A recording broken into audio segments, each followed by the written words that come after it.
In this video, we will start a new chapter from the unit 3rd, that is cell biology. Chapter's name is cell cycle and cell division. इस chapter में हम बात करेंगे कि किस तरीके से एक सेल डिवाइड करके अपनी नई दो डॉटर सेल्स बनाती है and how it transfer its genetic material from the parent cell to its daughter cell. तो ये एक पूरा साइक्लिक इवेंट है सेल साइकिल, जिसमें हम काफी कॉन्सेप्ट्स के बारे में बात करेंगे. बेसिकली यहाँ पर 3 टाइप का सेल डिवीजन है, माइटोसिस, मियोसिस एंड एमाइटोसिस. इन्हें हम सीरीज में डिस्कस करेंगे. सबसे पहले हम यहाँ बात करते हैं सेल साइकिल क्या है. Cell cycle means the process in which the cell duplicate its genome. जब हम जीनोम की बात करते हैं तो genome means that is the DNA which is the genetic material in our body, and its genome get duplicate. Because of that duplication, it can transfer its copy of genome to both of the daughter cell. तो ये एक process है, एक cyclic event है. काफी इसमें phases भी हैं, हम सभी के बारे में इन डिटेल डिस्कस करेंगे. First of all we are taking here the definition of the cell cycle. Cell cycle. What is the cell cycle? Cell cycle means the sequence of events taking place in a cell. What type of the sequence or the events taking place in the cell? First we can say that the duplication of its genome. When we talk about this duplication, we can say it the replication of the DNA. This is also known as replication of DNA, because DNA is the genetic material. With this duplication, the second we can say that cell constituents also increases. When we talk about the cell constituent, means a different type of cell organelles which are present in a cell, they become increases so that the cell can divide these cell organelles into 2 daughter cells. Third, we can say that cell continuously grow in size. Means cell जब divide कर रही है तो division के साथ साथ it can increase its cytoplasmic content, its cell organelles as well as its genome. After that, it will divide all these things into 2 daughter cell, और वो दोनों daughter cell अपना अपना genetic material, cell constituent as well as अपना जो cytoplasmic content है उसको लेकर separate हो जाती है. तो इस तरीके से हम एक cell cycle को define करते हैं. अब बात करते हैं कि cell cycle के phases क्या होते हैं. Now, phases of cell cycle. When we talk about these phases of the cell cycle, we can say that there are 2 phases. First phase is known as interphase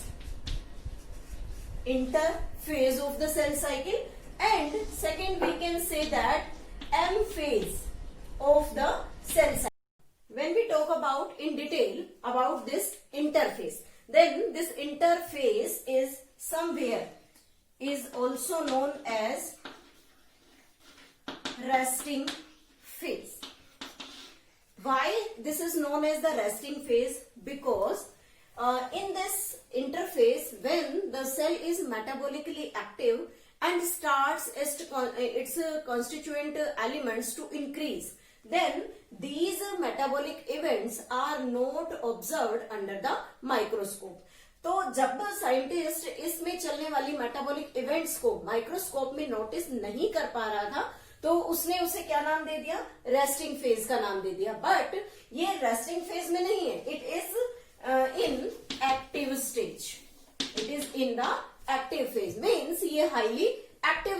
में present होती है, because इसके अंदर जो metabolic rate है वो काफी increase हुआ है। तो यहाँ हम इसे रेस्टिंग फेज ना कहकर क्या कहेंगे, एक्टिव फेज के नाम से इसको जानते हैं। Now this interphase has 3 parts. First is known as G1 phase, second is known as S phase and third is known as G2 phase. 3 phases हैं। G1 phase that is also known as gap 1 phase. S phase is known as the synthetic or synthesis phase and third is known as gap 2. This is gap 2 and this is gap 1. इस तरीके से हम interphase के 3 steps देखते हैं। G1 gap 1 phase, S synthetic phase and G2 that is the gap 2 phases. अब हम इनके बारे में डिटेल में स्टडी करेंगे। उससे पहले देखते हैं कि माइटोसिस यानी कि जो M फेज है उसमें कौन कौन से फेजेस होते हैं। इस M फेज को फर्दर यहाँ पर हम 2 ग्रुप में क्लासिफाई करते हैं। What are these 2 groups? First is known as karyokinesis. First is known as karyokinesis. What is it? Karyokinesis is a scientific term. This karyo stands for nucleus and kinesis means to divide. Means when we assemble this term, it means when the nucleus starts dividing, तो उस term को हम क्या कहेंगे, karyokinesis. And the second term is cytokinesis. Cytokinesis means the division of cytoplasm. Means cyto word used for the term cytoplasm and kinesis again used for the division of the cytoplasm. अब यहाँ पर क्या है कि karyokinesis में first of all nuclear division और cytokinesis में cytoplasmic division. लेकिन जो कैरियोकाइनेसिस है it is not so simple step, it is a long step in which the steps are divided into 4 different parts. So we can write here karyokinesis divides into 4 sub parts. Means कितने बार यहाँ पर division होगा। तो इसमें 4 steps हैं। First step is prophase, second is metaphase, third is known as anaphase and fourth is known as telophase. तो इन 4 step में मिलकर एक कैरियोकाइनेसिस कंप्लीट होता है। तो यहाँ पर हमने बेसिक्स इवेंट्स देखे कि किस तरीके से जो फेजेस हैं सेल साइकिल के वो 2 पार्ट्स में डिवाइडेड है। First one is the interphase. Some scientist said that it is the resting phase but it is most active phase of the cell cycle. And second is the mitotic phase, M phase, जिसमें 2 division है again karyokinesis and the cytokinesis. तो इस तरीके से हम यहाँ पर description देख सकते हैं कि इंटरफेज में जो हमने 3 स्टेप बनाए हैं उन 3 स्टेप का बेसिक डिस्क्रिप्शन क्या होगा। तो let's we see about the basic description of the interphase in which 3 steps are there. What are the 3 steps? First we are taking G1 phase and this G1 phase is also known as gap 1 phase. Under this in detail we are taking here the different steps of the interface. So first we are taking here the G1 phase or it is also known as the gap 1 phase. इस phase में अगर हम बात करें तो that is also known as the pre-replication phase. Pre-replication phase. Pre-replication means जब हम बात करते हैं S फेज की तो S फेज में DNA का रेप्लिकेशन है, लेकिन DNA के रेप्लिकेशन से पहले जितने भी असेंशियल रिक्वायरमेंट्स हैं उन सभी रिक्वायरमेंट्स को कंप्लीट करने का काम गैप 1 फेज का है। तो यहाँ पर हम देखेंगे कौन कौन से इवेंट्स इस गैप 1 फेज में होते हैं। First of all, first event which is taking place in this gap 1 phase, the cell continuously grow in size. Cell जो है वो साइज में कंटिन्यूअसली ग्रो कर रही है, बिकॉज अब ये क्या करेगी, जब आगे इसका डिवीजन स्टार्ट होगा माइटोटिक स्टेज में, जब ये सेल एंटर करेगी तो इसे अपने साइटोप्लाज्म को क्लीव करना है साइटोकाइनेसिस के थ्रू। तो इसलिए सबसे पहले इसे अपना जो अमाउंट है सेल के अंदर वो इंक्रीज करना है। Second, we can say that there is some protein synthesis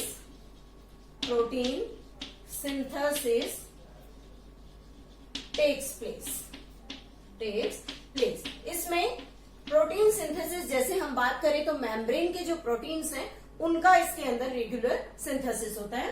third, we can say that ATP is required और we can say synthesise. ATP means which is used in the form of energy. तो उस energy की requirement जो है उसको complete करने के लिए यहाँ पर स्टिल एटीपी का सिंथेसिस धीरे धीरे स्टार्ट हो जाता है। Then we can say that the cell organelle increases in number। Cell का जो ऑर्गेनेल्स हैं उनका नंबर धीरे धीरे इसके अंदर इंक्रीज होता है। तो इट मीन्स जैसे ही सेल एस फेज में एंटर करेगी तो उस एस फेज के लिए जितनी भी रिक्वायरमेंट्स हैं उन रिक्वायरमेंट्स को पूरा करने के लिए जो भी बेसिक नीड्स हैं वो सारी G1 फेज में कंप्लीट होती हैं। उसके बाद हमारे पास सेकेंड स्टेप आता है S phase. S phase is also known as the synthesis phase and this synthesis phase is also known as replication phase because इस फेज में डीएनए का डुप्लीकेशन होगा, मीन्स सेल अपने जीनोम को डेवलप कर लेती है। तो जब वो अपने जीनोम को डेवलप करेगी तो किस तरीके से उसमें इवेंट्स होंगे। फर्स्ट इवेंट जैसा कि हम बात कर रहे हैं DNA replication is there, DNA replication is there, and with this DNA replication there is also the synthesis of special type of protein which was named as the histone protein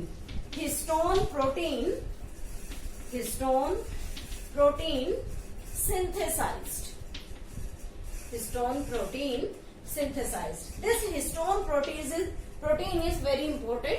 Histone protein which helps in wrapping of the DNA around it and due to which the DNA can adjust in a microscopic cell because the length of the DNA is approximately 2.2 meter long but the cell size is microscopic, so we can say that how the cell get adjust in that microscopic structure, or we can say that DNA get adjust in the microscopic structure with the help of this histone protein। They helps in the location of the DNA or adjustment of the DNA inside the cell। Third, we can say that centriole get duplicate। But when we talk about this centriole is only present in animal cell not in the plant cell। This animal cell consists of the centriole that get duplicate when the chromosome moves far apart from each other towards the pole, then the centriole pull these chromosome towards the pole। So the centriole play an important role in the cell division। इसलिए animal cell में ये present है but they are absent in the plant cell। तो जब हम plant cell में cell cycle पढ़े तो हम इस step को स्किप कर देते हैं। उसके बाद जब एस फेज में हमने डिफरेंट जनरेशंस कर लिए, उसके बाद यहाँ पर हम एटीपी से रिलेशन ले सकते हैं। ATP also get synthesised because during the cell division there is an high requirement of the ATPs for the cell division or moving of the different chromosome। Now the third step we are taking here, that is G2 phase, or we can say it gap 2 phase। In this gap 2 phase, when the centriole get duplicate. After that, when the cell division takes place, there is the synthesis of the spindle fiber. So in this step, the tubulin protein synthesis takes place. Tubulin protein synthesis. Tubulin protein synthesis takes place, and this tubulin protein helps in the formation of spindle fiber. For the formation of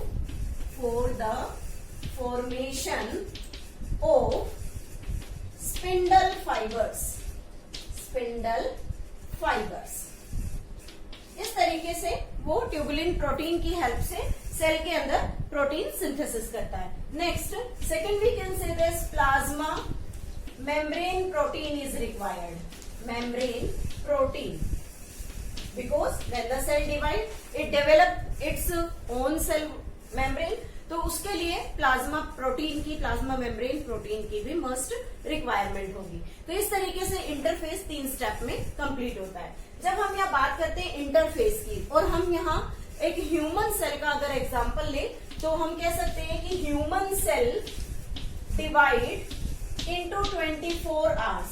एक human cell अपना division complete करने के लिए 24 hours का time लेती है.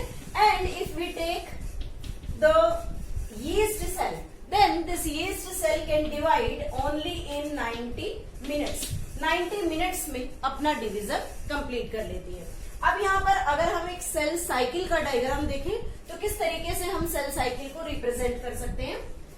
First of all, the cell cycle has 2 phases. We are taking here 2 phases. First is the interphase and second is the M phase. Like this. This is known as G1 phase. It is known as S phase, and this one is G2 phase. And this remaining portion is known as M phase, means mitotic phase. Suppose that we are taking here a cell, single cell. That single cell starts its cell division. So first of all, it will pass its G1 phase. After that, it enters into this S phase and then to the G2 phase. तो जब ये अपने cell division के लिए proper requirements को complete कर लेगी, उसके बाद ये एम फेज में एंटर करेगी. और एम फेज में इसके बेसिक 4 स्टेप्स हमने अभी यहाँ पढ़े थे. तो सबसे पहले यहाँ पर होगा prophase, then metaphase, then anaphase, then telophase, और उसके बाद इसमें होगा साइटोकाइनेसिस. तो यहाँ पर इसके 4 स्टेप्स हो गए. First is the prophase, second is the metaphase, third is anaphase, fourth is the telophase, and last is the cytokinesis. इस तरीके से ये सेल डिवीजन कंप्लीट हो गया. अब जो सेल यहाँ पर प्रिपेयर कर रही थी अपने आप को सेल डिवीजन के लिए, this cell get duplicates and producing its 2 daughter cell. अब उस सेल ने डिवीजन कर लिया और वो 2 daughter cells में कन्वर्ट हो गई. तो इस तरीके से हम देख सकते हैं कि सेल किस तरीके से अपनी एक सेल साइकिल को रिपीट करती है for the cell division and prepare its own daughter cells. इसे अगर हम एक सिंपल एग्जांपल से समझे, तो हम कह सकते हैं कि we have a paper written something on it, and I want that paper to distribute to 2 different students. Then how we can distribute it? By tearing the paper or by Xerox copy. तो जब हम उसकी Xerox copy करा रहे हैं, तो उससे result क्या निकलता है कि हमने उस मटेरियल, जो भी हमारे पास रिटर्न मटेरियल था, उसका Xerox कराया. देन उस Xerox like the 2 daughter cells, और उस Xerox को हमने 2 स्टूडेंट्स में अलग अलग बांट दिया विदाउट टीयरिंग. तो हम ये कह सकते हैं कि जैसे सिंगल सेल थी, इस सिंगल सेल में जब सेल साइकिल होगी, तो ये cell cycle G1, G2, S phase को कंप्लीट करते हुए M फेज में एंटर करेगी, और M फेज में एंटर करने के बाद ये 2 डॉटर सेल की फॉर्मेशन करती है और अपना एक सेल साइकिल का इवेंट कंप्लीट करेगी.